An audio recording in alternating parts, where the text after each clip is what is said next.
आपके सामने स्क्रीन पर। पेपर दिसंबर 2024 में होना था। किसी कारणवश एनटीए ने सोशल वर्क का पेपर पोस्टपोन कर दिया और वो पेपर लिया 8 जनवरी 2025 को। पेपर था सोशल वर्क का, होना था दिसंबर 2024 में और पोस्टपोन कर दिया। पेपर हुआ 8 जनवरी 2025 को। और ये जो पेपर हैं, ये पेपर समाज कार्य का है और समाज कार्य यूजीसी नेट में। यदि आप यूजीसी नेट सोशल वर्क का पेपर अगर आप सॉल्व कर लेते हैं तो बहुत ही आसानी से कोई भी मेडिकल सोशल वर्क का पेपर है तो आप उसको सॉल्व कर लेंगे, कोई भी हो। क्योंकि हार्ड होता है, थोड़ा सा टफ होता है यूजीसी नेट सोशल वर्क का पेपर, और मेडिकल सोशल वर्क का पेपर यूजीसी से लो लेवल का होता है इसी के इर्द गिर्द। कोई अलग नहीं बनता है।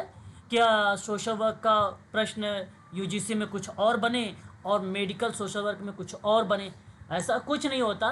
पेपर होता है यही। और आपको बता दो 25% यूजीसी नेट का मेडिकल सोशल वर्क वाले करते हैं कॉपी टू पेस्ट प्रश्नों का, मतलब उठाया यहाँ से और उसमें पेस्ट कर देते हैं। मेडिकल सोशल वर्क का 25%, 75% होता है इसी के इर्द गिर्द, प्रश्न के ही अंतर्गत होता है या ऑप्शन के आधार पर होता है।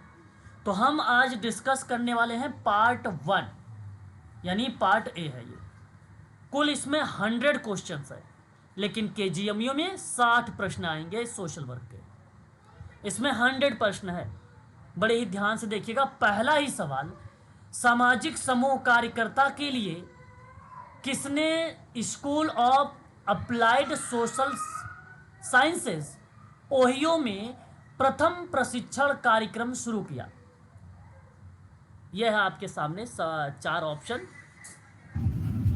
मैं इसकी व्याख्या करूंगा, अभी आप लोगों को बताऊंगा पूरी ब्रॉड पर, व्यापक स्तर पर, उसको नोट कर लीजिएगा।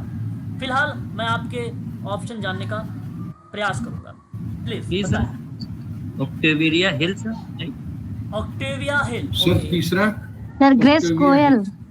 ग्रेस कोयल ऑप्शन 4। चलिए ध्यान से देखिएगा। और यहाँ पे ऑक्टेविया हिल का नाम जिन बच्चों ने बताया है, ध्यान सुनिएगा, इसका नाम हमेशा COS में आता है, चैरिटी ऑर्गेनाइजेशन सोसाइटी में, ठीक है, ध्यान रखिएगा यहाँ पे। लेकिन ये जो ग्रेस कोयले महोदय का नाम, HB ट्रेकर का नाम, ठीक है, और विल्सन और रायलैंड का नाम, ठीक है, ये थोड़े से फेमस विद्वान हैं। इन विद्वानों का नाम सोशल ग्रुप वर्क में आता है। ग्रेस कोयल कहिए या ग्रेस कोयले कहिए, ये एक ऐसा विद्वान है। ये विद्वान ने क्वीनलैंड, कहाँ, क्वीन, या आप कह सकते हैं क्वीन लैंड,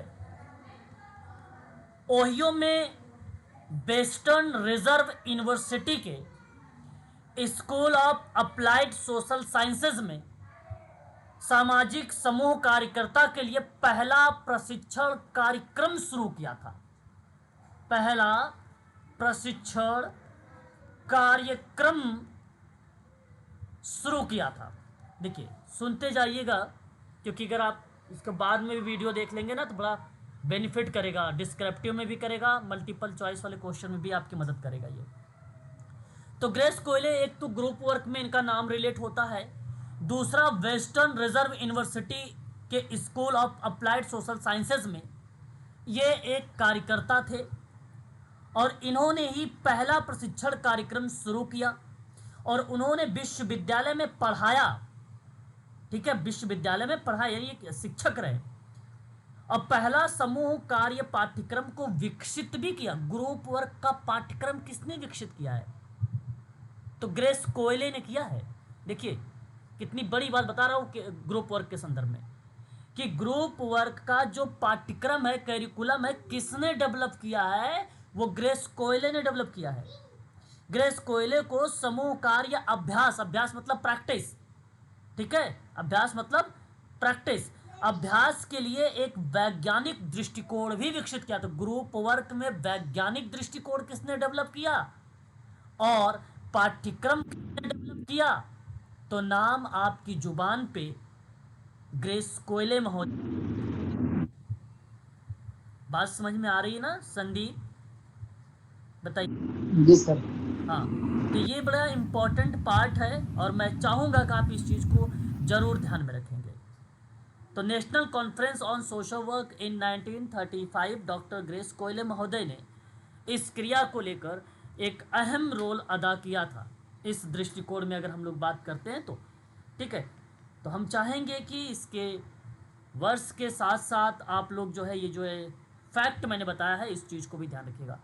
अब ये जो school of applied social sciences था, ओहियो में प्रथम प्रशिक्षण पाठ्यक्रम जब इसने शुरू किया था तो एक दौर था, वो एक दौर था और माना जाता है कि 1934 से लेकर 1934 से लेकर 1962 तक का विश्वविद्यालय में पहला समूहकारी पाठ्यक्रम पढ़ाना शुरू किया गया था। ठीक है, 1934 से लेकर 1962 तक। तो ये दौर भी आपको ध्यान में रखना है। बहुत अच्छा सवाल था, इजी था, फैक्ट पर आधारित था।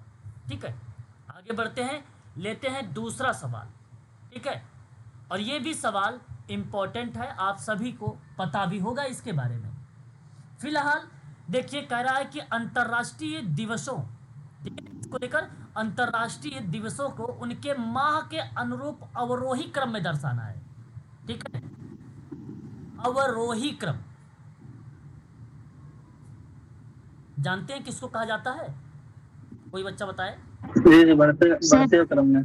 हाँ, सबसे बड़े से सबसे छोटे की तरफ। ध्यान रखिएगा, ये मैं यहीं पर बता रहा हूं, बार बार नहीं बताऊंगा आप लोगों को।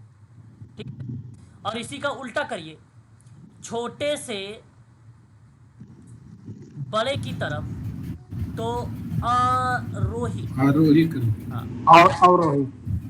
आरोही। अवरोही जो सर होता है वो सबसे बड़े से स्टार्ट होता है, फिर छोटे की तरफ जाता है, और आरोही का मतलब होता है छोटे से बड़े की ओर जाता है। ठीक है, तो इस क्रिया में ध्यान रखिएगा। अवरोही को हम लोग क्या बोलते हैं इंग्लिश में, ये भी नोट कर लीजिए, डिसेंडिंग बोलते हैं, है ना, डिसेंडिंग कहते हैं। और उसके बाद अगर हम बात करते हैं असेंडिंग ऑर्डर की, किसकी? असेंडिंग ऑर्डर की। ठीक है, तो वो क्रिया कहलाती है आपकी क्या? आरोही। तो ध्यान रखिए, अगर मैंने कहा, पहले डिसेंडिंग बता रहा हूँ, डिसेंडिंग बता रहा हूँ, तो डिसेंडिंग में सुन लीजिए भाई, प्लीज म्यूट होकर सुन लीजिए एक बार। 10 हो गया, 8 हो गया, 6 हो गया, 4 हो गया, 2 हो गया, ऐसे चलता है। और असेंडिंग में क्या चलता है? 1 हो गया, 2 हो गया, 3 हो गया, 4 हो गया, 5, ऐसे चलता है क्रम।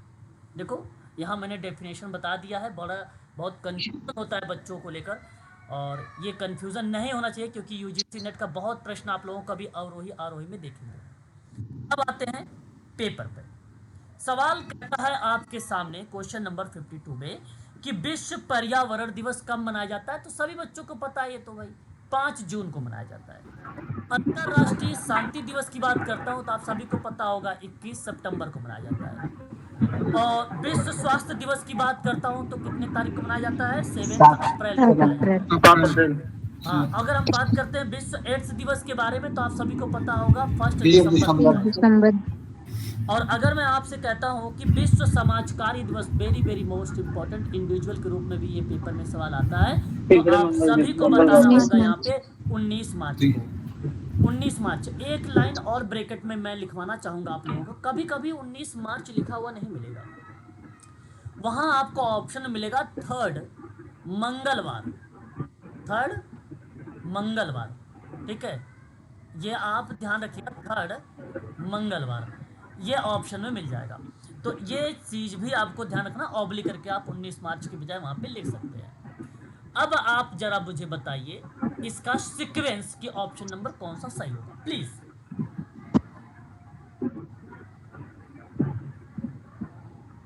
बोलिए। 3 नंबर होगा, डी होगा सर। अरे भाई, आपको दर्शाना किस रूप में है? माह के, माह का मतलब माह के रूप में दर्शाना है, और वो भी अवरोही क्रम में दर्शाना है ना। तो डी वाला पहले आता है कितने तारीख को, देखिए डी वाला आता है 1 दिसंबर दिसंबर। को। तो पहला आ गया 12 महीना यानी दिसंबर आ रहा है, तो सबसे पहले डी होगा, दिसंबर होगा। और डी वाले में देखिए ऑप्शन नंबर 4। फिर आप आ जाइए बी पर, फोर यानी आपका सितंबर। तो विकल्प कौन सा सितंबर। गया है आपका, 4 वाला विकल्प सही 4 है। नंबर पर। इसीलिए मैंने आपको शुरुआत में अवरोही और आरोही समझा दिया था। अभी आगे और आएंगे, प्लीज इस प्रश्न पर ही इस चीज को ध्यान में रख लीजिए। बार बार मैं इसको अवरोही और आरोही नहीं बताऊंगा, ठीक है, इस चीज को ध्यान रखिएगा। प्रश्न करते हैं आगे, अगले क्वेश्चन की तरफ बढ़ेंगे। क्वेश्चन नंबर नेक्स्ट, देखिए अगला सवाल आपके सामने आ रहा है कि वृद्ध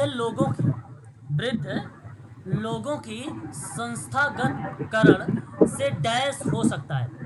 एक शब्द आ रहा है छंतांकन। छंतांकन का मतलब होता है प्रतिष्ठान। क्या होता है इसका मतलब, प्रतिष्ठान, ठीक है। हाँ, और उसके बाद अगर बात करते हैं दूसरा, सर्वोत्तम कल्याणकारी देखभाल, फिर स्वतंत्रता की गरिमा की हानि, स्वायत्तता की कमी, वृद्ध लोगों की सशक्तिकरण। तो बताइए जरा यहाँ पर 53 वाले में सही विकल्प क्या होना चाहिए,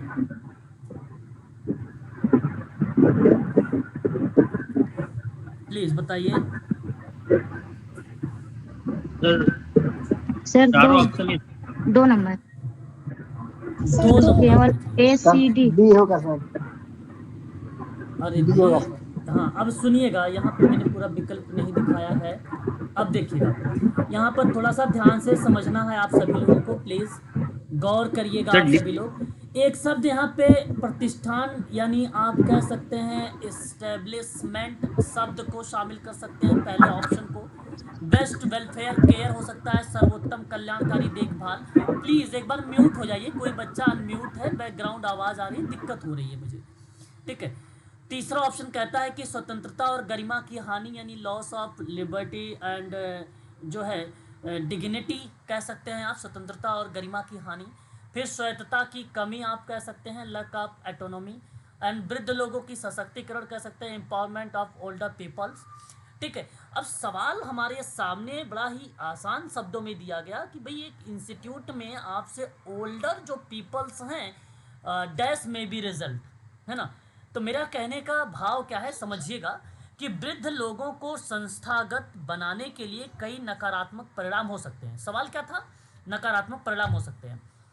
तो वृद्ध लोगों के संस्थागत करण से नकारात्मक परिणाम हो सकते हैं, ठीक है, ये शब्द है, डैश हो सकता है। तो क्या हो सकता है, तो वो हो सकता है नकारात्मक परिणाम।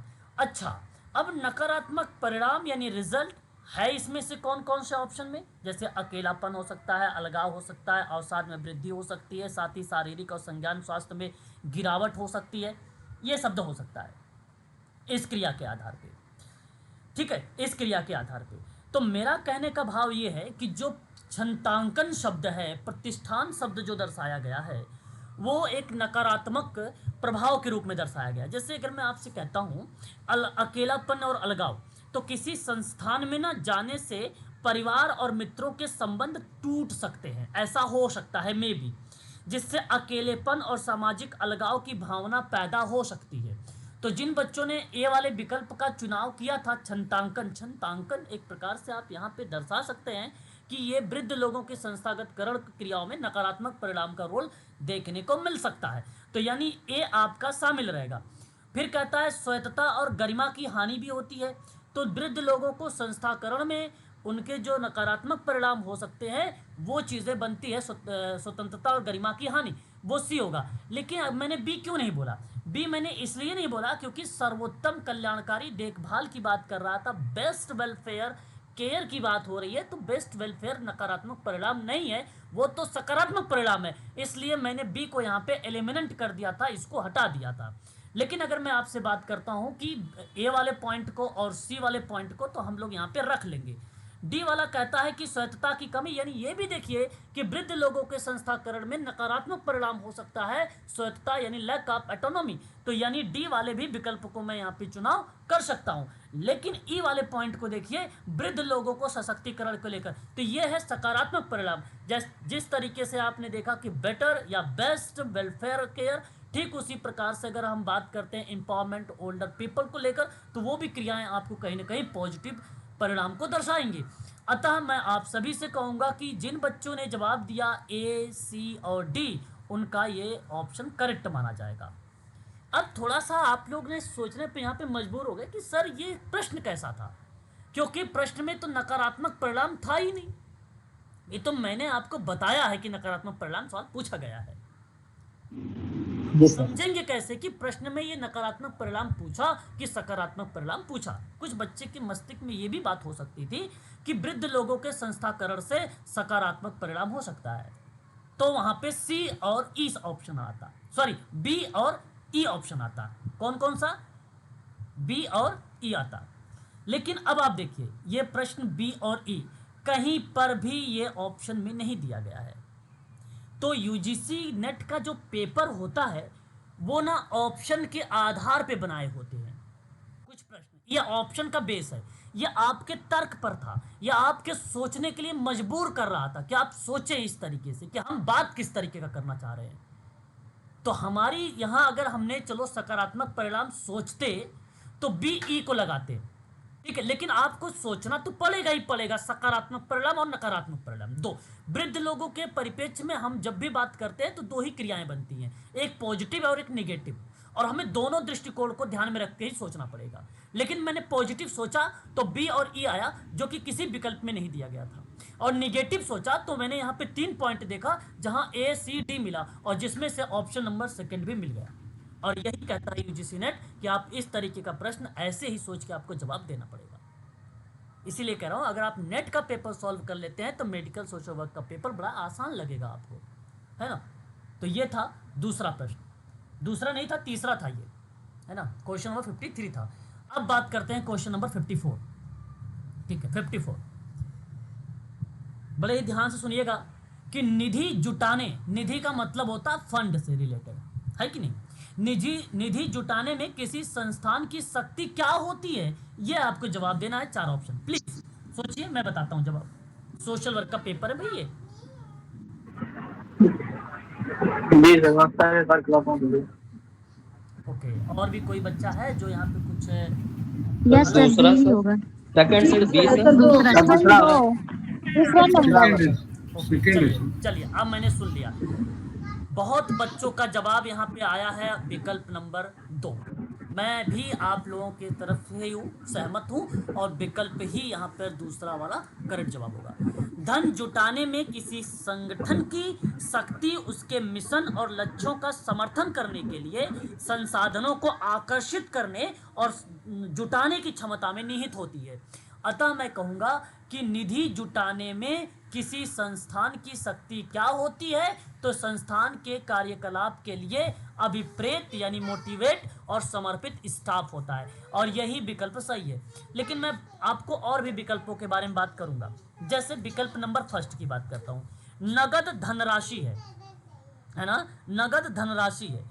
अब इस क्रिया के बारे में सुनिए, यानी कैश पर ज्यादा बल देना, अधिक बल देना कैश पर, है ना। और कैश पर अधिक बल देना ये किसी पर्टिकुलर इंस्टीट्यूट या किसी पर्टिकुलर व्यक्ति को बेनिफिट की बात करता है, जो फंडिंग जुटाने के संदर्भ में इंस्टीट्यूट की पावर नहीं दर्शाती है। अतः मैं आपसे कहूंगा कि ये जब भी बात करता है धन नगद जुटाने को लेकर, यानी पैसे लेन देन की बात, तो इसका मतलब होता है किसी पर्टिकुलर पर्सन या इंस्टीट्यूट के प्रॉफिट प्रोवाइड कराने के लिए, जो कि ये विकल्प हमेशा कहीं ना कहीं गलत ही होता है। उचित जनसंपर्क का अभाव, धन देखो जुटाने के लिए किसी इंस्टीट्यूट की पावर क्या होती है, वो कभी भी अभाव को नहीं दर्शाएगी। वो तो एक प्रकार से आप ये कह लीजिए कि लोगों को समाज की मुख्य धारा से जोड़ने की बात करता है, एक प्रकार से सत्ता जुटाने की बात करता है, इसलिए अभाव होगा ही नहीं, वो बेनिफिट का रोल होता। ठीक है, उचित जनसंपर्क का अभाव, यहाँ अभाव का मतलब है कमी से।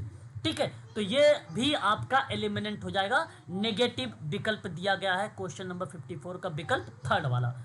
नए संसाधनों को जुटाने में कमी, देखो फिर कह दिया कमी, संसाधन है, रिसोर्सेज है, नए रिसोर्सेज की जुटाने में कमी कभी भी नहीं हो सकती है जब हम बात करते हैं फंडिंग के दृष्टिकोण से। तब तो वहां पर आपको अभिप्रेत मतलब मोटिवेशन और समर्पित स्टाफ जैसे शब्द जो है शामिल होता है। तो मोटिवेटेड शब्द आता है, ठीक है। Staff for the activity of the organisations, ऐसी एक्टिविटीज़ में एक अहम रोल अदा होती है किसको? Raising fund. रेजिंग फंड का मतलब होता है निधि जुटाना।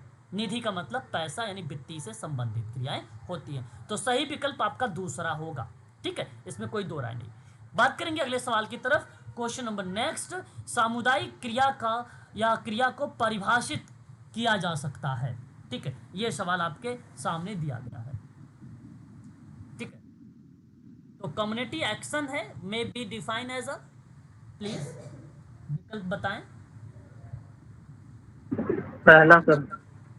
ठीक है, हाँ, सोच समझ के जवाब देना है सर आप सभी लोगों को, है ना, जल्दबाजी नहीं करना सर है। पहला पेपर ही अच्छे होगा। हैं, ओके, पहला ही होगा सर। ठीक है। तो यहाँ आपसे ये सवाल पूछा गया कि कम्युनिटी एक्शन को परिभाषित हम कैसे कर सकते हैं।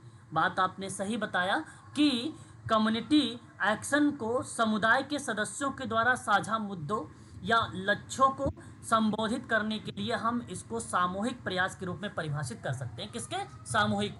सामूहिक प्रयास के रूप में। तो प्राधिकरण, प्राधिकरण मीन्स होता है अथॉरिटी। तो प्राधिकरण के साथ संघर्षरत सामुदायिक समूहों के साथ जब आप कार्य करेंगे तो उस क्रिया को सोशल एक्शन, कम्युनिटी एक्शन के रूप में हम डिफाइन करेंगे, ठीक है। तो अथॉरिटी के साथ, सत्ता के साथ, शक्ति के साथ संघर्षरत सामुदायिक समूहों के साथ जब आप कार्य करेंगे तो उस क्रिया को हम लोग कहते हैं कम्युनिटी एक्शन।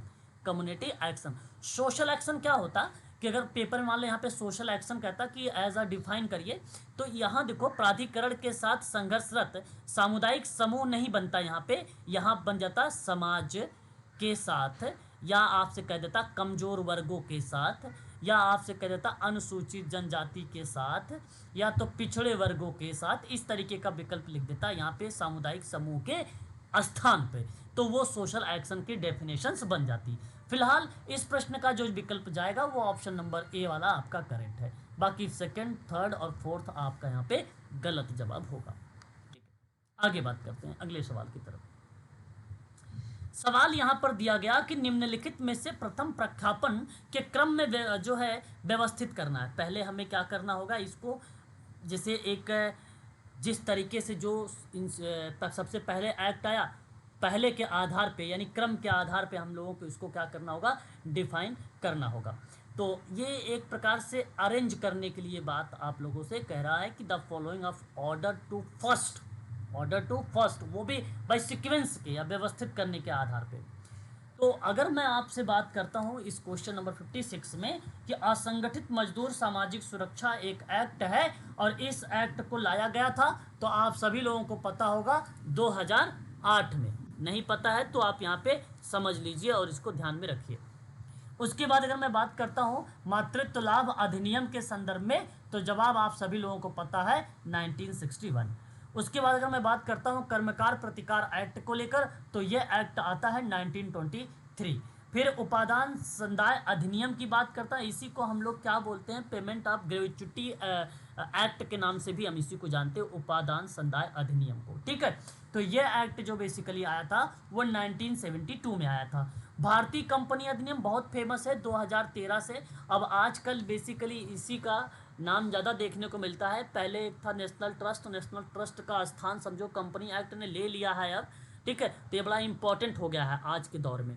याद रखिएगा, ज़्यादातर जितनी भी आजकल एनजीओज वगैरह रजिस्टर्ड हो रही हैं वो भारतीय कंपनी एक्ट के थ्रू हो रही हैं, ध्यान रखिएगा, ठीक है। तो ये था इसका क्रम। अब आपको यहाँ पे अरेंज करना है और वो भी ऑर्डर टू फर्स्ट के रूप में। सबसे पहले कौन है, उसके बाद प्लीज विकल्प बताएं। CBDAE सर दो नंबर CBDAE। अच्छा, CBDA CB है ना, ये ना CBDAE। नहीं नहीं सर, नहीं बी सर आएगा। बी आएगा सर, पहले क्या आएगा, बी आएगा सर, बी। नहीं सर CBDAE। पहले भाई 1923 आया था ना, 1923 के बाद तो 61 आएगा, 96 अच्छा 61 61। अरे ठीक है। साहब, आपके उसके कंफ्यूजन चक्कर में पूरे बच्चों के क्लास कंफ्यूजन में हो जाएगी, है ना। प्लीज थोड़ा सा नंबर पे ध्यान रखें, ठीक है सर। चलिए, तो सही विकल्प यहाँ पर बना कौन सा, दूसरा, ठीक है। चलिए, अब तो सही लग गया है ना, प्लीज एक बार मैच कर लीजिएगा। जी सर। ठीक है, जी सर। चलिए आगे बढ़। अब देखो ये सभी एक्ट आपको याद रखने होंगे। यूजीसी नेट में एक्ट के अंदर नहीं जाता है, जाता कौन कौन से एक्ट है मैं पढ़ाऊंगा आप लोगों को 9 और 10 यूनिट में यूजीसी नेट में। लेकिन ये एक्ट तो मेडिकल सोशल वर्क के स्टूडेंट को भी याद रखना होगा, क्योंकि उनमें एक्ट तो बिल्कुल नहीं जाएगा अंदर, केवल ईयर ही आप लोगों से पूछा जाएगा, टू द पॉइंट पूछा जाएगा, भाई बताइए ये ईयर में कौन से ईयर में आया था ये अधिनियम, ये अधिनियम। ठीक है, यही पूछा जाता है। सवाल आता है 57 केस अध्ययन के संदर्भ में। देखिए बड़ा ध्यान ऑप्शन रखिएगा प्रश्न। ठीक है, साक्षात्कार। ठीक है, एक बार मेरी पहला बात तो पहला सुनिए। सर ऑप्शन पहला क्या है? सर। पहले मेरी बात तो सुन लीजिए। केस अध्ययन में प्राथमिक स्रोत के जो आंकड़े हैं उन आंकड़ों का संचयन हेतु उपयुक्त साधन कौन सा बनता है? तो अभी आप लोगों ने जवाब भी दे दिया, खुले साक्षात्कार। साक्षात्कार यानी ओपन क्वेश्चंस इंटरव्यू का नाम आपने लिया है, और ये बात आपने सही दिया है जवाब मुझे। ठीक है, ओपन एंडेड वाले जो क्वेश्चंस होते हैं सर, वो व्यापक उत्तर प्राप्त करने वाले एक डिज़ाइन वाले प्रश्न होते हैं। बेसिकली बड़े सिंपल और सरल लैंग्वेज में होते हैं, हाँ या ना के रूप में उत्तर देकर आगे बढ़ना होता है इसमें। ठीक है, तो ये प्रश्न संचार कौशल हो गया, अवलोकनात्मक सोच हो गई, समस्या समाधान की प्रक्रिया में डेवलपमेंट का पार्ट हो गया, तो वहाँ ये चीज़ें हम लोगों को देखने को मिलती है। ठीक है, तो इसका सही विकल्प तो ऑप्शन नंबर आप सभी को पता ही है, और विकल्प आपने दे ही दिया है, वो फर्स्ट वाला विकल्प आप सबका करेक्ट है यहाँ पे। ठीक है, खुले मतलब देखो प्राथमिक स्रोत है, इस प्राथमिक स्रोत से जो आंकड़े का संचयन हेतु उपयुक्त साधन है वो इंटरव्यू होता है। प्राथमिक में क्या होता है, आमने सामने ही होता है, और साफ शब्दों में कह रहा है भैया कि जब प्राथमिक में आमने सामने हो गया तो आमने सामने जहाँ होती है बातचीत उसको हम लोग बोलते हैं साक्षात्कारी। प्रश्न पत्र समाचार पत्र में बिल्कुल नहीं होगा, व्यक्तिगत डायरी में बिल्कुल भी नहीं होगा, पुस्तक में बिल्कुल नहीं होगा। ये तीनों जो कहलाते हैं क्या कहलाते हैं, गौड़ स्रोत कहलाते हैं, या आप इसे कह सकते हैं द्वितीयक स्रोत। ठीक है, तो ये तो मैं आपको पढ़ा चुका हूँ, अगर नहीं याद है तो आप लोग याद करिए, ये सोशल रिसर्च में आपको बताया हूँ। ठीक है, तो ये चीज़ें ध्यान रखिएगा। आंकड़ा कलेक्ट करने की दो मेथड होते हैं, प्राथमिक एक द्वितीयक। और प्राथमिक का पूछा कौन है उसका साधन, तो आपने बता दिया इंटरव्यू। ठीक है, सही विकल्प है पहला। चलिए सवाल नंबर बात करते हैं नेक्स्ट। अच्छा देखिएगा, क्वेश्चन का आंसर देख के जवाब मत दीजिएगा, क्योंकि इस क्वेश्चन में भी विकल्प कोई गलत भी है। ठीक है, सवाल कहता है वृद्ध लोगों के संदर्भ में। अगेन यहाँ पे वृद्ध लोगों के संदर्भ में सवाल पूछा गया कि वृद्ध लोगों का समूह बनाना है तो तुलनात्मक रूप से सरल है, क्योंकि वृद्ध लोग क्या हैं? इसमें जरा जवाब ढूंढिए, प्रयास करिए, एक बार तर्क करिए। 58 मैं बताऊं, थोड़ा सा प्रश्न लेते हैं, आप लोग सोचने के लिए भी वो हो सकते हैं। देखिए तीसरा होगा सर, ओके, तीसरा ऑप्शन। ठीक है। ऐसे में मैं आप लोगों से एक बात बताना चाहता हूँ, सर थर्ड जब होगा भी सर, इस ए तरीके बी का सी डी। प्रश्न मिलते, जब भी आपको इस तरीके के प्रश्न मिले, तो आप सभी लोग ऐसा काम करेंगे कि प्रश्न को जो विकल्प या पॉइंट दिए गए हैं उन पर बड़ी ध्यानपूर्वक आप चीज़ों को पढ़ें, और फिर उसके बाद आप उन विकल्पों का सही उत्तर के रूप में चयन कीजिए, अन्यथा मत कीजिए। जैसे मैं आपसे कहता हूँ कि वृद्ध लोगों का, अब ये बात आपको समझ में आती है भैया कि ये ओल्डर पीपल है, चलो ठीक है। अब इनका एक समूह बनाना, इनका ये वृद्ध लोगों का समूह बनाना, तो जैसे ही वृद्ध लोगों का समूह बन जाता है, ग्रुप बन जाता है, अब इसमें कोई यंग थोड़ी होगा, कोई चाइल्ड थोड़ी होगा, कोई महिला थोड़ी होगी, ऐसा आप सोचिए। यहाँ तो वृद्ध लोगों का ही समूह बनाया गया है, और कहता है कि भाई तुलनात्मक रूप से सरल है क्योंकि उसमें वृद्ध लोग हैं। चलिए देखते हैं पहले विकल्प की तरफ। कहता है कि सामूहिक क्रियाकलापों में सम्मिलित होने के लिए अर्थपूर्ण ढंग से उत्सुक होते हैं। जब सभी वृद्ध लोग एक साथ रहेंगे तो जाहिर सी बात है वो आपस में भाई पुरानी बातें छेड़ सकते हैं, उनका मित्र कोई मिल सकता है, तो आपस में जब कोई बात करेंगे अर्थपूर्ण ढंग से तो अपने आप में वो इंटरनली मोटिवेट होते हैं और प्रोत्साहित भी होते हैं। और ये बात आप लोगों ने देखा भी होगा, सुना भी होगा, है ना, लोगों के साथ अगर प्रैक्टिकल किया होगा, प्रैक्टिस वगैरह, तो यानी इसलिए पहला वाला पॉइंट तो सही चला गया, सही है ना, इसमें तो गलत तो है नहीं, यस या नो? जी सर। जी सर। फिर कहता है दूसरा कि सामूहिक क्रियाकलाप में, सुनिए अब ये जो है ग्रुप एक्टिविटी है वृद्ध लोगों का, कहता है कि ग्रुप एक्टिविटी में सम्मिलित होने से उन्हें हेतु की समझ प्रदान करता है। हेतु की समझ, देखो अंडरस्टैंड यानी रुचियाँ, अनुभव, जीवन के बारे में आधार मिलता है, लोगों का एक प्रकार से जुड़ने में क्रियाएं बनती हैं, सामाजिक संपर्क बनता है, लोगों का संबंध बनते हैं, समाज में पॉजिटिव क्रियाएं बनती है। तो उन्हीं को कहता है कि एक्टिविटी में सम्मिलित होने से उन्हें हेतु की समझ होती है, अनुभव की, है ना। एक्टिविटी में जब शामिल होंगे तो वो कई प्रकार के बेनिफिट हो सकते हैं। यहाँ पे केवल एक कीवर्ड लिख दिया, हेतु की, एक कीवर्ड केवल यहाँ पे लिख दिया, हेतु की, बस। ठीक है, आप ये कह लीजिए कि ये पार्टिसिपेटरी जो पार्ट है in group activity given them a sense of purpose, एक अंडरस्टैंड बेसिकली यहाँ पर क्या हो रहा है, डेवलप हो रहा है उनका एक किसी न किसी उद्देश्य से। ठीक है, तो इसलिए आप ये बात कह सकते हैं कि जो सेकंड वाला विकल्प है ये भी सही है, ये भी पॉजिटिव है वृद्ध लोगों के दृष्टिकोण में। और तीसरा कहता है अन्य लोगों से मिलने के लिए स्थान तलाश करते हैं, है ना, seek out place to meet other people, लोगों को और जोड़ने का प्रयास करते हैं, अन्य लोगों से मिलने के लिए स्थान की तलाश करते हैं। भाई हमें ज़्यादा ज़्यादा लोग मिले, ऐसा उनके मन में होता है, उनकी मानसिकता में चीज़ें बनी रहती है कि जितने लोगों से वो मिलेंगे। अच्छा, ऐसे नहीं कि कोई अलग बच्चे से मिलने की उनकी इच्छुक है या उनका यंग लोगों से मिलने की कोई इच्छुक, ऐसा नहीं, वो अपने लेवल की बात कर, अपने वृद्ध लोगों के ग्रुप में मिलने की बात कर रहे हैं। ठीक है, उन्हीं के स्थान या उन्हीं के स्थानों को तलाश करने की बात कर रहे हैं। ठीक है, तो इसलिए आपका जो तीसरा वाला पॉइंट है उन्हीं के दृष्टिकोण में है कि अन्य लोगों से मिलने के लिए स्थान तलाश करते हैं, तो ये भी वृद्ध लोगों का समूह बनाना तुलनात्मक रूप से एक प्रकार से इजी बन जाता है, और ये पार्ट भी वृद्ध लोगों के संदर्भ में भी पॉजिटिव माना जाएगा। फिर कहता हूँ उनके पास अधिक समय होता है और उपलब्ध भी हो जाते हैं। चलो इस बात से तो सभी लोग सहमत हैं, इसमें कोई दो राय नहीं है। ठीक है, तो यानी डी भी पॉजिटिव शब्द है। फिर कहता है सामाजिक संबंधों में महारत हासिल होता है। ये देखो भाई, अनुभवी तो होते हैं, ये बात सत्य है भाई, जो वृद्ध व्यक्ति है वो आपसे अनुभवित होगा ही होगा। आप वृद्ध क्या, अगर आपसे कोई 2 साल का बड़ा है या 5 साल बड़ा है आपसे कोई व्यक्ति घर में, माता पिता या आपके बड़े भाई साहब या बहन, तो वो अनुभवी तो है ही है, पहली बात। दूसरी बात, इसने ये कहना यहाँ पे उचित नहीं हुआ, अनुचित बन गया कि सामाजिक संबंधों में महारत उनको हासिल है। तो भैया फिर मेडिकल सोशल वर्क की जरूरत है क्या था, तो जल्दी जल्दी वृद्ध हो जाओ, महारत तो बहुत बड़ी चीज़ हो जाती है ना। तो इसलिए मैं आप लोगों से कहूँगा कि यहाँ पर जो क्रियाएं बन रही हैं कि सोशल संबंधों में मास्टर हैं ये, तो ये कहना उचित नहीं है, मास्टर नहीं है ये। ठीक है, ये बात ध्यान रखिएगा। तो फिर सोशल वर्कर की जरूरत ही नहीं पड़ती अगर मास्टर होते हैं इसमें, तो वो तो 1 2 3 4 इस तरीके से आप थर्ड वाले का सही विकल्प लगाइए। देखिए कितनी आसानी से पेपर ये सॉल्व हुआ क्वेश्चन। अगर इसी को आप वैसे ले लेंगे हल्के में, मतलब पढ़ा फटाफट ये चीज़ें नहीं, घबराने की बिल्कुल ज़रूरत नहीं होती है। विकल्पों को ध्यान से पढ़कर आपको समझ के वहाँ पे चयन करना होता है, तो प्रश्न भी सरल लगने लगते हैं और आपको आसानी से सॉल्व होने लगेंगे। अगले सवाल देखते हैं और आपको अभी अनुभव मिलेगा पेपर सॉल्व करने का तरीका।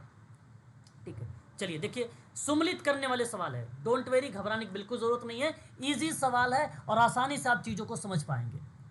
ठीक है, और थोड़ी थोड़ी सी फैक्ट यहाँ पर मिलेंगे भी आप लोगों को, मैं चाहूँगा इस फैक्ट को भी आप लोग अपने जेहन में अवश्य रखें।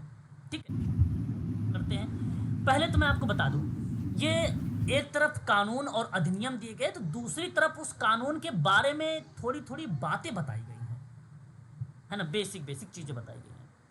ठीक है, तो जैसे अगर मैं आपसे कहता हूँ कि धारा AIT एक्ट है, अधिनियम 1961 के अकॉर्डिंग अगर हम लोग बात करते हैं, जो ये पॉइंट नंबर B पढ़ रहा हूँ मैं, धारा 12A AIT एक्ट 1961 की बात अगर मैं आपसे करता हूँ, तो ये कर में छूट की स्थिति प्रदान करता है। कर मतलब होता है टैक्स। अब देखो अभी मैं पढ़ाऊंगा, अगर आप लोग टैक्स वगैरह के बारे में जानते भी होंगे, तो आप उसमें एक सेक्शन 12A आता है, वो भी तो बहुत बच्चों को मालूम होगा, और नहीं मालूम होगा तो ये बात जरूर ध्यान रखिएगा कि जो धारा 12A आती है वो टैक्स से ही होता है संबंधित, इतनी बात केवल ध्यान रखिए, ट्रिक।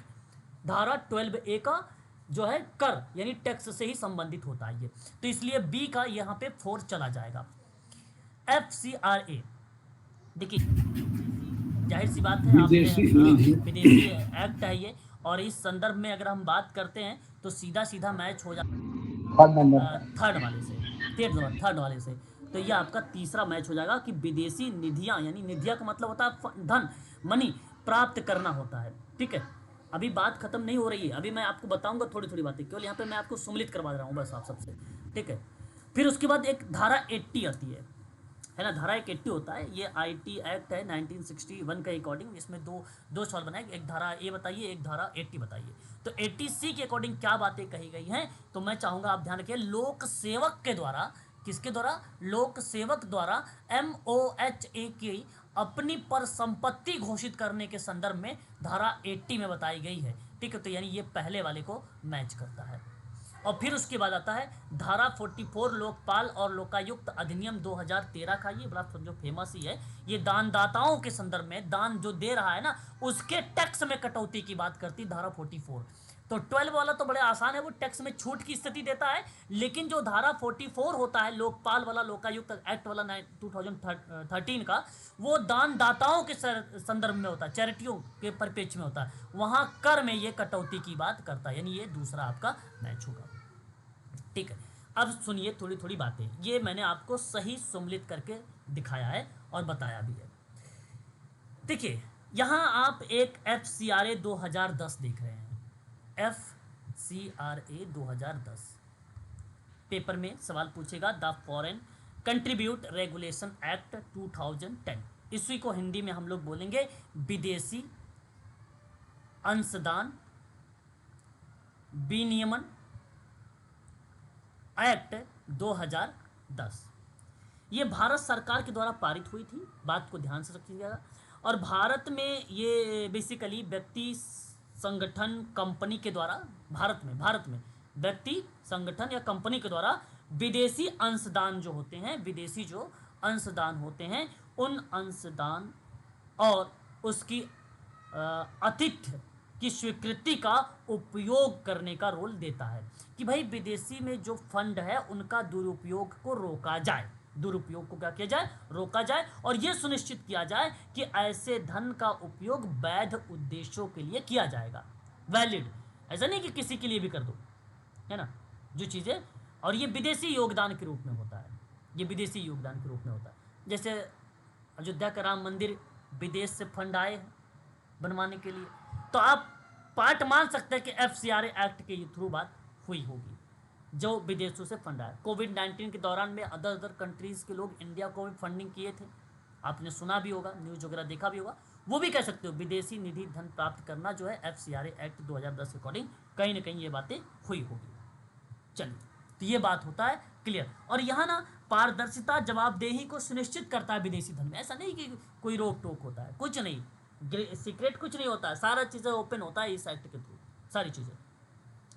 दूसरी बात करते हैं अगर हम लोग यहाँ पर दूसरे एक्ट के बारे में, तो धारा AAIT एक्ट है ये, और बेसिकली मैं आप लोगों की ये चीज़ें यहाँ पर बताने का प्रयास करना चाहूँगा, बताने की कोशिश करूँगा कि धारा A के तहत लाभों में से यह ये बताता है कि जब कोई ट्रस्ट, बात को सुनिएगा, जब कोई ट्रस्ट या NGO या संस्था अपना संचालन स्थापित कर लेती है तो उसे अपने आय पर 15% की छूट मिलती है। ठीक है, यदि नहीं पढ़े हो तो सुन लीजिए, आप थोड़ा सा देख लीजिएगा कहीं वीडियोज़ वगैरह में भी, और गूगल भी करके देख सकते हैं, बट मैं आपको टू द पॉइंट चीज़ें बता रहा हूँ प्रश्न के आधार पे, कि जब कोई ट्रस्ट NGO इंस्टीट्यूट अपने संचालन स्थापित करती है तो उस दौरान उसके आय पर यानी इनकम पर 50% की जो कर होती है वो छूट मिलती है, इसीलिए इसको बोला गया कि टैक्स में छूट की स्थिति प्रदान करता है, बशर्ते वह ऐसे पैसों को दान और कल्याणकारी गतिविधियों में वापस लगा देने का पार्ट कहीं ना कहीं होता है, या उसमें उस चीज़ों को इन्वेस्ट करना होता है। तो छूट के माध्यम से प्राप्त इस विशेष राशि का उपयोग किसी प्राइवेट उपयोग के लिए आप नहीं कर सकते हो। कहीं से पैसे अगर आपके पास आए तो आप सोच रहे हैं कि हम अपने घर में लगा लें, अपना ज़मीन खरीद लें, अपना घर बनवा लें, अपने लिए कार बाइक ले लें, तो ऐसा नहीं हो सकता है। तो छूट के माध्यम से प्राप्त इस विशेष राशि का उपयोग किसी निजी उपयोग के लिए नहीं होगा। इसका उपयोग जब भी होगा वो चैरिटी के लिए होगा या कल्याणकारी एक्टिविटीज़ के लिए होगा। ये बात जरूर ध्यान रखिएगा, जो पॉइंट नंबर बी था। अब सुनिएगा, ये आयकर एक्ट है, IT जो यहाँ पे अधिनियम लिखा हुआ है, I का मतलब होता है इनकम, T का मतलब होता है टैक्स, और एक्ट का मतलब होता है अधिनियम, और ये 1961 का IT एक्ट, इसको इनकम टैक्स एक्ट अधिनियम के नाम से जानते हैं हम लोग। ये 12 बताता है, लेकिन इसी के थ्रू एक और एक्ट आता है, वो सेक्शन होता है ATC है, ATG अलग होता है, ATG अलग होता है, ध्यान रखिएगा, और ATC अलग होता है। तो ये जो ATC है ये ना कई उपकरणों को निर्धारित करती है, यानी टूल्स वगैरह को क्या करती है, ये निर्धारित करती है उपकरणों का। जो ना केवल आयकर बचत लाभ प्रदान करती है बल्कि पॉलिसी अवधि के दौरान फाइनेंशियल रिटर्न भी प्रोवाइड कराती है, फाइनेंशियल रिटर्न देती है। आयकर एक्ट 1961 के अकॉर्डिंग अगर हम बात करते हैं एटीसी में लगभग 1.5 लाख प्रति वित्तीय वर्ष बताया गया है, 1.5 लाख। अब पेपर में ये नहीं आएगा, फिर भी मैं आप सबसे ये कहना चाहूँगा कि याद रखेंगे कि ये लोक सेवक के द्वारा MOHA को अपनी परिसंपत्ति है ना, अपनी परिसंपत्ति यानी असेट को घोषित करने के संदर्भ में दर्शाई गई है या उसके बारे में बताया गया है। लोक सेवकों के द्वारा संपत्ति की घोषणा पर वार्षिक रिटर्न जमा करने की बात इसी में कही गई है।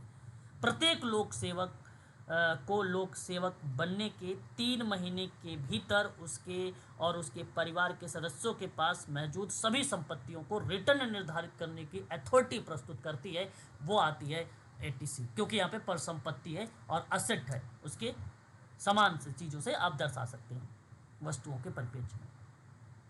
एक आता है आपका पॉइंट जो डी है, उसको भी सुन लीजिए। ये है सेक्शन 44(2) के अकॉर्डिंग हम बात कर रहे हैं आप लोगों से, धारा के लोक सेवक द्वारा संपत्ति की देनदारियों की घोषणा के संदर्भ में, इसलिए इसको लोकायुक्त अधिनियम के नाम से जाना जाता है 2013 का। अब ये जो दर्शाता है ये दानदाताओं के कर में कटौती के संदर्भ में होता है, दानदाताओं के कर में यानी उनके टैक्स के संदर्भ में होता है। यहाँ पर भी चयन समिति लोकपाल के अध्यक्ष और सदस्यों के चयन के लिए पारदर्शी तरीके से अपनी प्रक्रिया को विनियमित करती है। देन उसके बाद दानदाताओं के जो टैक्स होते हैं उन टैक्स में इनको कटौती देती है। तो टैक्स से सवाल था, लेकिन यूजीसी के अगर आप बच्चे हैं तो मैं आपको बता दूं कि इसका वर्ष आप ध्यान में रख के जाइए, और आपके अभी जो पेपर जून में होने वाले हैं 21 जून से स्टार्ट होगा, उसमें ये प्रश्न नहीं बनेगा, फिर भी ये प्रश्न बड़ा ही इम्पोर्टेंट है, फैक्ट कहता है। तो जरा देखिए किसका ऑप्शन में 3, 4, 1, 2 होगा। जी जी बताएं। सर जो एनजीओ होती है सर, हाँ सर वो विदेशों से चंदा कैसे प्राप्त करते हैं? वो बताएं। एटीजी वो एक धारा, देखो उसमें ना रजिस्ट्रेशन का वो करता है, निर्भर करता है कि आप रजिस्ट्रेशन किसके अकॉर्डिंग किया है। अगर आपने नेशनल ट्रस्ट के अकॉर्डिंग किया है तो वो अलग धाराएं बनेंगी, और अगर आप कंपनी एक्ट के थ्रू करवाया है तो वो अलग धारा बनेगी। अगर आपने एटीजी के अकॉर्डिंग आपने सोसाइटी रजिस्ट्रेशन एक्ट 1860 के अकॉर्डिंग किया है तो एक एटीजी धारा है, एटीजी धारा, उस धारा के अकॉर्डिंग विदेशी धन जो है प्राप्त कर सकती है। सर एटीजी तो सर जो होते हैं टैक्स में छूट के लिए होते हैं सर। हमारा कहने का मतलब है विदेशों से जो चंदा प्राप्त होता है वो कैसे हो सर?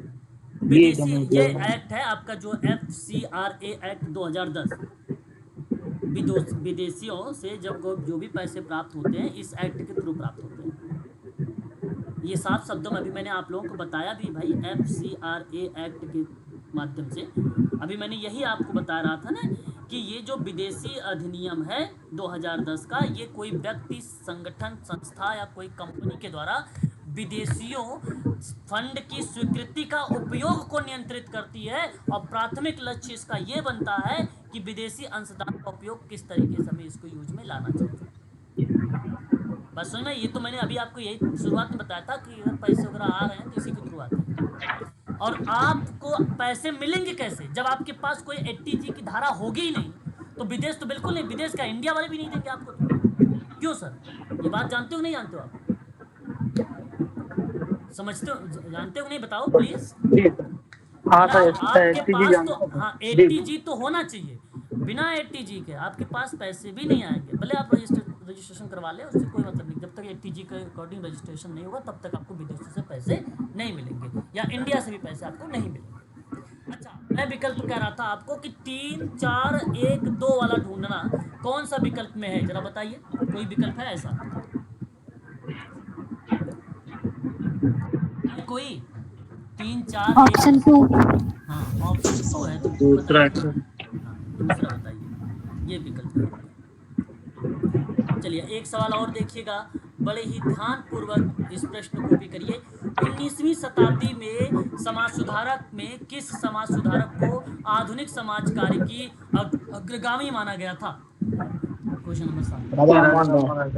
राजा Ram Mohan Roy. Very good, very good. बहुत बढ़िया। आपका जो विकल्प आया है वो सही विकल्प आया है कि 19वीं शताब्दी के दौर में अगर किसी व्यक्ति का नाम अगर फेमस हुआ तो वो हुआ राजा राम मोहन राय जी का। ठीक है, इन्हीं का विकल्प ये सही माना जाएगा, यानी दूसरा विकल्प आपका सही है। अब इनके बारे में दो तीन बातें सुन लीजिए। इन्होंने ब्रह्म समाज की स्थापना की 1828 में, जो एक सामाजिक और धार्मिक सुधार आंदोलन था। महिलाओं के अधिकार को लेकर बात करते हैं, आधुनिक सोच और सती और बाल विवाह जैसी प्रथाओं के उन्मूलन की वकालत करते हैं। तो इस प्रक्रिया में राजा राम मोहन राय जी का नाम देखने को मिलता है। ठीक है, ये शब्द आपको ध्यान रखना है। देखो, महिला शिक्षा को बढ़ावा देने के संदर्भ में महिलाओं की शिक्षा की वकालत जब की तो कलकत्ता में एक हिंदू कॉलेज की इन्होंने स्थापना कर दी। ठीक है, जब उनको सती प्रथा पर प्रतिबंध लगाने के आंदोलन के रूप में नेतृत्व करने का भी रोल मिला। हालांकि उन्हें उनके भाभी को जिंदा जला दिया गया, उसके बाद उनको बहुत ठेस पहुंचा और उसी क्रिया पर उन्होंने सती प्रथा उन्मूलन के लिए प्रण ले लिया कि हम इसको समाप्त करेंगे। विधवा पुनर्विवाह की बात हुई, उन्होंने विधवा पुनर्विवाह का समर्थन किया और महिलाओं की सामाजिक स्थिति में सुधार लाने का भी प्रयास किया। राजा राम मोहन राय जी का बड़ा सराहनीय कार्य रहा ये। फिर उसके बाद बाल विवाह उन्मूलन, बाल विवाह का कड़ा विरोध किया इन्होंने। ठीक है, और उन्होंने बहुत सारे अभियान चलाए और उन्होंने समाज सुधार का समर्थन करके इन्होंने बताया कि समाज की जितनी भी बुराइयां हैं उनको मिटाना है और न्यायपूर्ण समानतापूर्ण समाज को बढ़ावा देना है। ये एक सकारात्मक प्रयास रहा राजा राम मोहन राय जी का। इसीलिए इनको आधुनिक समाज कार्य के अग्रदूत भी कहे जाते हैं और आधुनिक समाज कार्य के जन्मदाता या जनक के रूप में इनका नाम आप ले सकते हो। बट ध्यान रखिएगा, समाज सुधार में। किसमें? समाज सुधार में। बात करते हैं क्वेश्चन नंबर नेक्स्ट। देखिए, बाकी और भी विकल्पों पर हम बात करेंगे, जैसे अगर मैं आप लोगों से बात करता हूं, यहाँ पर एक और ऑप्शन ईश्वरचंद विद्यासागर जी का नाम सुना है आपने? ईश्वरचंद विद्यासागर जी का नाम? जी सर। जी सर, विधवा प्रमाण के लिए जाए, बिल्कुल। तो इसी विधवाओं के लिए तरीके सर। से एक ज्योतिबा फूले जी का नाम, इनका भी नाम आपने सुना होगा। Yes sir. जी सर, सॉरी, क्या गुलामगिरी। नहीं, गुलामगिरी के बाद सत्यशोधक समाज। हाँ, सत्यशोधक समाज। महिला हाँ, टीचर। बिल्कुल बिल्कुल बिल्कुल, बहुत बढ़िया। और स्वामी दयानंद सरस्वती जी का? आर्य रामकृष्ण समाज। स्वामी दयानंद सरस्वती जी का मैं नाम आप लोगों से पूछ रहा हूँ, जवाब आर्य समाज। आर्य समाज आर्य के समाज। समाज। आर्य समाज। बिल्कुल, यहाँ पे आर्य समाज के संदर्भ में इनका नाम देखने को मिलता है। ठीक है, बहुत बढ़िया। इसी चीजें आप लोग थोड़ा सा ध्यान रखेंगे। बात करेंगे कोह के बारे में, वेरी वेरी मोस्ट इंपॉर्टेंट, आप थोड़ा सा ध्यान रखिएगा। ये एक पर्सन का नाम है। अगर जिन बच्चे के पास हरियंट की किताब होगी, ये एक क्वेश्चन समझो हरियंट से मिला था और अभी तक कोई ऐसा पेपर हरियंट से नहीं मिला, एक क्वेश्चन ये हरियंट से मिला है। इग्नू में तो साफ शब्दों में दिया गया है कोह की किताब के बारे में। ठीक है, तो इसने कहा कि समाज कार्य के प्राथमिक मूल्य कौन कौन से हैं कोह के अकॉर्डिंग, है ना? कोह के अकॉर्डिंग कौन कौन से हैं जो है प्राथमिक वैल्यूज सोशल वर्क के संदर्भ में, सोशल वर्क के संदर्भ में। तो सुनिए, मैं बताता हूं आपको। को समाज कार्य के आधार पे अगर हम लोग बात करते हैं तो इन्होंने मानवीय योग्यता और गरिमा के बारे में बात किया था। ठीक है, मानवीय योग्यता एवं गरिमा की बात करते हैं ये, और भिन्नता होने पर सहिष्णुता की बात करते हैं, टॉलरेंस की, और बुनियादी मानवीय ज़रूरतों की संतुष्टि की बात करते हैं। और ये जो है निर्णय एटीट्यूड के बारे में बात नहीं करते हैं ये, बल्कि आत्मनिर्देशन की बात करते हैं, बल्कि आत्मनिर्देशन की बात करते हैं। तो ये कुछ पॉइंट्स हैं इनके कोह के अनुसार। ये कोह के अनुसार कुछ पॉइंट्स दिए गए हैं और ये पॉइंट्स परीक्षा में हम लोगों से पूछे भी जाते हैं और देख सकते हैं आप लोग कि आया भी है ना? ये परीक्षा में आप लोगों के आया भी है। तो आप इसको नोट कर लो कि सोशल वर्क वैल्यूज़ या एथिक्स को लेकर प्राथमिक रूप से किसने बात किया है, तो मानवीय योग्यता और गरिमा आपको पहला सही है। भिन्नता होने पर सहिष्णुता की बात भी इन्हीं की सही है, और बुनियादी मानवीय ज़रूरतों की संतुष्टि भी इन्हीं के अनुसार कही गई है, यानी ये भी बात सत्य है। और उसके बाद अगर हम लोग बात करते हैं तो आत्म निर्देशन जैसे शब्दों पर भी बात करते हैं ये। ठीक है, तो मैं दो तीन बातें आप लोगों को यहाँ पे लिख देता हूँ, साइड में आप इसे नोट कर लो। ठीक है, इंपॉर्टेंट लग रहा है सवाल थोड़ा सा। कोह के अनुसार पहले नंबर पे सेवा, दूसरे नंबर पे सामाजिक न्याय, तीसरे नंबर पर व्यक्ति की गरिमा, व्यक्ति की गरिमा। चौथे नंबर पर मानवीय संबंधों का महत्व। पांचवें नंबर पर ईमानदारी। छठे नंबर पर क्षमता। ये जो मूल्य हैं वो NASW के आचार संहिता में वर्णित हैं। NASW के आचार संहिता में वर्णित है। किसके द्वारा दिए गए हैं ये शब्द? तो कोह के अनुसार दिए गए हैं। सेवा क्या होती है? सामाजिक कार्यकर्ता को दूसरे की भलाई बढ़ाना और उसकी मदद करने के लिए समर्पित होता है, वो सर्वशिष होती है, सेवाएं होती हैं। सामाजिक न्याय क्या होता है? सभी के लिए न्याय, समान अवसर और को सुनिश्चित करना चाहिए। व्यक्ति की गरिमा क्या होती है? व्यक्ति की, प्रत्येक व्यक्ति की सम्मान और अधिकार के साथ देखना चाहिए, चाहे उसकी पृष्ठभूमि स्थिति कुछ भी हो, कुछ भी हो। मानवीय संबंधों का महत्व, कहने का मतलब मजबूत और स्वस्थ संबंधों को बढ़ावा देना। ईमानदारी यानी सत्य और पारदर्शिता बनाए रखना। क्षमता, ज्ञान, कौशल, अनुभव का उपयोग करना चाहिए, ये क्षमता। तो ये कुछ शब्द थे, यही शब्द कोह के अकॉर्डिंग इस पेपर में पूछे गए थे। ठीक है, तो इसका सही विकल्प के रूप में अगर हम लोग बात करेंगे तो जरा ऑप्शन का चुनाव करिएगा आप लोग कि कौन सा विकल्प होगा, बताइए। ए एक तो गया, बी गया, सी गया और ई गया है। पहला वाला गया है और हाँ फर्स्ट ऑप्शन गया है।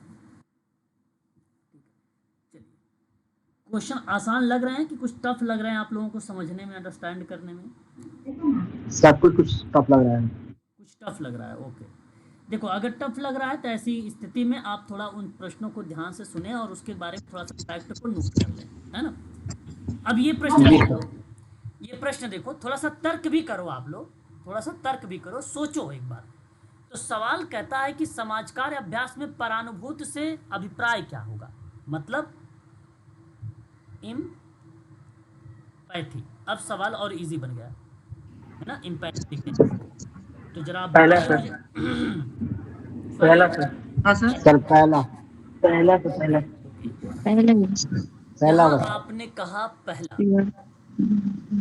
सेवार्थी की निदानात्मक समझ ज्ञात करना होता है, इम्पैथी ये होता है। अरे ऑप्शन 4 सेवार्थी के दूसरा है, सम्मान दूसरा और वाला होगा, चेहरे दूसरा के होगा। हाव भाव से संबंधित। नहीं सर, तो पहला तो गलत हो गया भाई। सेवार्थी की ऑप्शन सेवार्थी के साथ समझ। चलो अच्छा देखते हैं। सेवार्थी की मूल्यांकन परक समझ, ये आप भाई उसके परानुभूति इम्पैथी जताने के संदर्भ में ये थोड़ी ना कि आप उसका मूल्यांकन कर रहे हो, ऐसे मुंह बना के मूल्यांकन कर रहे हो, ये तो गलत हो गया, ये तो टोटली गलत है ना, ये तो गलत। सेवार्थी के साथ समझ वाला जो शब्द लिखा हुआ है, क्या ये शब्द आपको नहीं लगता कि समाज कार्य प्रैक्टिस के दौरान सोशल वर्कर इस तरीके की चीजें अगर करे तो बेटर रहेगा, परानुभूति का तात्पर्य बनाएगा? क्या आपको लगता है? जी सर। बिल्कुल। यहाँ सही जवाब अगर हम बात करेंगे आप सभी लोगों से, तो सेवार्थी के साथ समझ का मतलब होता है कि सामाजिक कार्यकर्ता या मदद करने वाले व्यक्ति को सेवार्थी की स्थिति, भावना, समस्या को समझने और उसका सम्मान करने की क्षमता होनी चाहिए। इसलिए ऑप्शन नंबर 3 आपका यहाँ पे सही जाएगा, ये तीसरा विकल्प सही होगा। सेवार्थी की वाणी और चेहरे के हाव भाव से संबंधित ये जो शब्द है, सांकेतिक भाषा हो गई आपकी, साइन लैंग्वेज वाली, है ना, साइन लैंग्वेज वाली। अब देखो, आप सोचो, ये परिभाषा थोड़ी बनेगी। कोई रो रहा है तो आप समझ रहे हो कि उसके साथ सहानुभूति देख के आप भी रोना शुरू कर दिए। उसका हाव भाव देखा तो आपने अपने हाव भाव बना लिए। ये पार्ट अलग है, फोर्थ वाला, इसलिए ये भी गलत है। तो ये बड़ा आसान सवाल था। अगर ऐसे सवाल पे गलती कर रहे हैं तो फिर मैं तो कहूँगा कि बहुत आप लोगों को ज़रूरत है सीखने का भी और सोशल। ठीक है, ये आसान सवाल था। ठीक है, तीसरा इसका सही विकल्प। चलिए एक और सवाल देखते हैं, और ये सवाल के संदर्भ में थोड़ा सा आपको फैक्ट मिलने वाला है और कुछ फैक्ट के बारे में आप जानते भी हैं। इस पहला पॉइंट कहता है कि सोसाइटी रजिस्ट्रेशन एक्ट, मतलब देखो अलाभकारी संगठन होता है, अलाभकारी संगठन का मतलब जानते ही होंगे, एनजीओ का पार्ट हो गया। और कहता है कि अभिशासित करने वाले निम्न विधानों को नवीनतम से प्राचीनतम की तरफ जाना है। नवीन से लेकर पुराने वाले जितने भी हैं क्रम उसी रूप में आपको दर्शाना है। तो भाई सोसाइटी पंजीकरण एक्ट है, आप जानते भी होंगे 1860। 1860। भारतीय कंपनी अधिनियम देखो 1956 मत बोल दीजिएगा, 2013। 2013 बोलिएगा, बिल्कुल सही। भारतीय ट्रस्ट एक्ट है, भारतीय पब्लिक ट्रस्ट एक्ट वाला अगर हम बात करेंगे तो 1882 वाला है ये। 1982 है क्या सर? 1882 होगा। अच्छा हाँ हाँ ठीक ठीक ठीक। 1800 होगा। विदेशी अंशदान वाला तो अभी आप लोगों ने पढ़ा है, 2010। 2010। अच्छा जरा क्रम लगाइए कि नवीन से पुराने की तरफ चलिए जरा। नया सबसे पहले तो 2010 माना जाएगा कि 2013? 2013 सर। हैं? 2013 2013 नया है भाई, उसके बाद 2010 नया से पुराना चलना है। नया नया तो 2013। BDCA। हाँ BDCA option 2। Option 2 2 number. BDCA, हाँ दूसरा सही विकल्प है। देखा ये सवाल इस तरीके से सॉल्व होता है, ठीक है, इजी था, ठीक है। अभी आप लोग देखो पुराने नए वाले में दिक्कत कर दे रहे हो, एक आध बच्चे तो ऐसे ही कर रहे हो, है ना। ये ऐसा अच्छी बात नहीं, ये बहुत अच्छी बात नहीं है ना, इस काम मत करो। 2013-12 तो पता होना चाहिए कि सबसे पहले 10 आएगा, फिर 11 आता है, फिर 12, फिर 13, ये तो पता होना चाहिए आपको। क्वेश्चन नंबर 64, कौन सी सामाजिक विकास की महत्वपूर्ण विशेषता नहीं। बहुत अच्छा सवाल, बहुत इजी सवाल, जरा बताइए मुझे। बहुत इजी सवाल, बोलिए। जी सर, तीसरा सर। सर सी लग रहा है, हमारे समझ सर बी। अच्छा चलिए ठीक है, अपने अपने विचार तो प्रकट करते हैं आप लोग, लेकिन मैं आपको एक चीज़ बता रहा हूँ कि कह रहा है कि सामाजिक विकास की सबसे महत्वपूर्ण ऑप्शन ए। कौन सी नहीं होगी। अब सुनिए, सारे ऑप्शन अपने आप में सबसे बेटर, जैसे मैं देखो सारे ऑप्शन पढ़ता हूँ। सामंजस्यपूर्ण सामाजिक और आर्थिक विकास की नीति, ये तो है। बहुलतावाद, ये तो है, ये भी है सर। ये तो है। और कुशल क्षेत्र की, एक अकुशल क्षेत्र होता है, एक कुशल क्षेत्र होता है। कुशल क्षेत्र की बहुआयामी मल्टी डायमेंशन कॉन्सेप्ट भी सामाजिक विकास की विशेषता है। सभी के लिए समान अवसर सामाजिक विकास की महत्वपूर्ण विशेषता नहीं है। सभी के लिए समान अवसर तो होना चाहिए यार, हैं? आप लोग थोड़ा सा जवाब दीजिए, थोड़ा सोचिए क्या होना चाहिए यार। ये तो पूछा विशेषता कौन सी नहीं होती है, होने की बजाय इसने सर ये सभी सब के लिए सारे लग रहे हैं। सारे लग रहे हैं सर। ऑप्शन सारे 3। होंगे इसमें कूट भी नहीं दिया है, इसमें कूट भी नहीं दिया भाई। नहीं ऑप्शन सी तो मैम है, कुशल क्षेत्र में बहुआयामी संकल्पना तो होती है ना, बहुआयामी होती है। सामाजिक विकास के लिए देखिए स्वास्थ्य, शिक्षा, जीवन यापन, गुणवत्ता, सामाजिक भागीदारी जैसे पहलू शामिल होते हैं, ठीक है। सामाजिक विकास में स्वास्थ्य, शिक्षा, जीवन यापन, गुणवत्ता में वृद्धि, सामाजिक भागीदारी को बढ़ावा भी दिया जाता है जो प्रति व्यक्ति आय से अलग होता है। प्रति व्यक्ति जो है आय से अलग होता है, ठीक है। मैं चाहूंगा इस प्रश्न को सर थोड़ा दूसरा सा, सर, कल्याणकारी बहुलतावाद सर। क्यों सर ये विशेषता नहीं बनेगी? सामाजिक विकास की महत्वपूर्ण विशेषता पूछा कौन सी नहीं है, तो ये तो कल्याणकारी वेलफेयर का काम करेंगे, बहुलतावाद का काम करेंगे हम लोग सभी के लिए। सर। चारों होगा सर। यही तो मैं कह रहा हूँ, ये चारों होगा, लेकिन फिर भी मैं एक बार आप लोगों को क्रॉस चेक करके बता दूंगा, आप लोग निश्चिंत रहिएगा, ठीक है। इस प्रश्न को लेकर थोड़ा सा क्वेश्चन मार्क लगा लीजिए इस प्रश्न में, क्योंकि मुझे सारे विकल्प यहाँ पे सही लग रहे हैं। इसमें कौन सा वो है मैं आइडेंटिफाई आप लोगों को बाद में करके बता दूंगा, ठीक है। चलिए तब तक हम लेते हैं दूसरा सवाल, ज़्यादा समय नहीं व्यतीत करेंगे इस पर, अगला सवाल लेते हैं। चलिए आइए एक सवाल और लेते हैं, और ये सवाल में बात करते हैं हम लोग। ये देखिए ये बड़ा अच्छा सवाल है, IMP कर लीजिए भैया, मेडिकल वाले लाइन, ठीक है। मेडिकल लाइन के बच्चे जितने हैं इसको आइडेंटिफाई करके इसको नोट कर लीजिए। तो सवाल हमारे सामने कहता है प्रधानमंत्री श्रम मान योगी धन योजना फरवरी 2014 में, ठीक है। श्रम और रोजगार मंत्रालय से। हाँ, और अभी मिलाता हूँ, रुक जाइए, अभी पहले इसको वर्ष तो मिला लूँ। प्रधानमंत्री पथ विक्रेता आत्मनिर्भर निधि है ये, और ये योजना 2020 को रख लीजिए।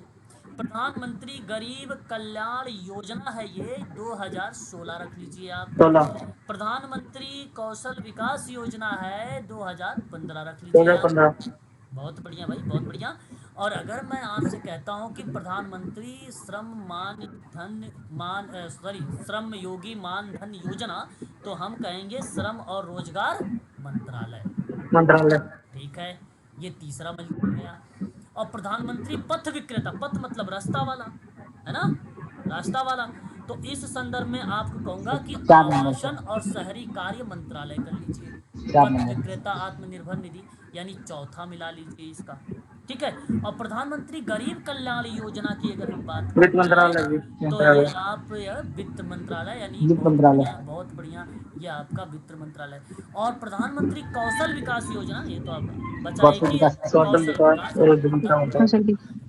ठीक है। तो कभी कभी क्या है, देखो अब मुझे तो पता था इसलिए क्रम से लगा दिया। इन केस अगर आप लोगों को उस समय माइंड पे ना आए तो आप ऐसे भी सोच सकते थे। देखिए यहाँ पे प्रधानमंत्री कौशल विकास योजना लिखा है, तो आप कौशल देखो यहाँ पे लिखा हुआ है कौशल विकास योजना, जाहिर सी बात यही चलाया होगा। तो आप ना डी का 2 मिला दीजिए। अब डी का 2 मिला लीजिए तो आप ऑप्शन में देखिए डी का 2 कहाँ गया। अच्छा डी का 2 तो 2 है भाई। अब आपका ए कट गया, अब 4 कट गया। ठीक है, आगे बढ़िए। आपने अभी आप में से किसी बच्चे ने एक और जवाब बताया था मुझे, और वो जवाब क्या था कि श्रम योगी मान योजना। तो इसका मतलब ये सिंपल था कि भैया ये श्रम और रोजगार मंत्रालय था, यानी ए का तीसरा हो गया। अब ए का तीसरा, डी का जो है दूसरा, ए का तीसरा। अब देखिए ऑप्शन 3। अब ऑप्शन 3 आ गया। तो अगर आपको आता है पूरा तो उस तरीके से मिला लीजिए, या तो आप ऑप्शन के आधार पर भी मिला के चले जा सकते हैं अगले क्वेश्चन पर। ठीक है, तो आज के लिए बस इतना ही रखिए इस सवाल पर। आगे हम लोग आगे बढ़ेंगे कल। ठीक है, कल भी कुछ क्वेश्चंस करेंगे। ये सवाल अच्छे हैं, ठीक है, सोशल वर्क के संदर्भ में है, और ये चीज़ें मैं चाहूँगा कि आप लोगों को पता होनी चाहिए। कॉपी पेन जरूर लेके बैठिएगा। अभी हाल ही का पेपर है ये, 8 जनवरी 2025 का पेपर है। इसका मतलब है कि बड़ा इंपॉर्टेंट क्वेश्चन है सोशल वर्क के संदर्भ में। ठीक है, तो आज के लिए इतने रखते हैं, मिलते हैं कल थैंक यू क्लास सर। में।